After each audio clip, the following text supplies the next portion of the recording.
Dolores Rue is kind enough to take a few minutes out from her busy day to talk to us. Now, she's a local business owner and has grown up here in Apalachicola. Her dad built and owned a seafood business and was involved in that for several decades. Over 50 years. And every time we come through here, we feel a nice homey aspect because of traveling around Florida. So many towns have changed and lost their flavor. But here, when we come to Apalachicola, the heart of it still seems to be alive. And when you look downtown, and I'll show you an old photograph, when you look downtown, you can still recognize the buildings. They're still the same facades as 100 years ago. Well, in 1900, May 25th, 1900, we had a fire. And it burned 3 blocks and all the way to the water.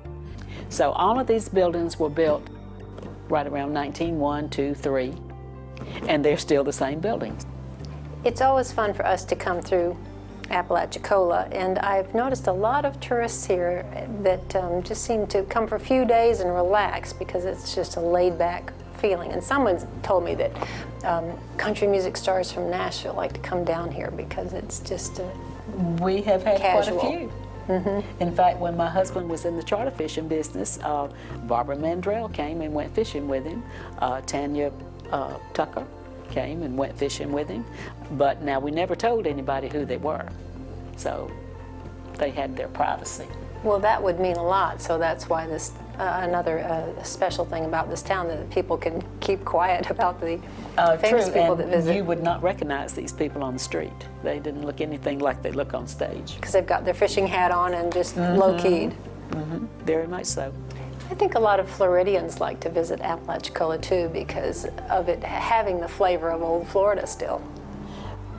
We have quite a few visitors from down south that come up here because they want to get away from the rat race. And they live there and they know what it's like, but this has always been called the other Florida. And not only that, we have an elegance that other people are looking for. You do have an elegance here, and I've noticed it around town, and the beautiful older homes, some of the bed and breakfasts, the inn.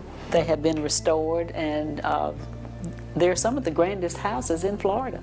Dolores, the weather is so nice here. I know that they often have a plein air paint out. Is that once or twice a year? Usually about twice a year. And we'll have as many as 50 or 60 artists that come. They'll set up all over the streets and paint for 2 or 3 days. Well, there would be a variety of scenes. You'd have marshes, very much so, the river. They're good for business. They eat out most of the time. They stay in hotels and bed and breakfasts and what have you. So it's a very good tourist industry. Yes, and I guess they can really appreciate the beautiful surroundings.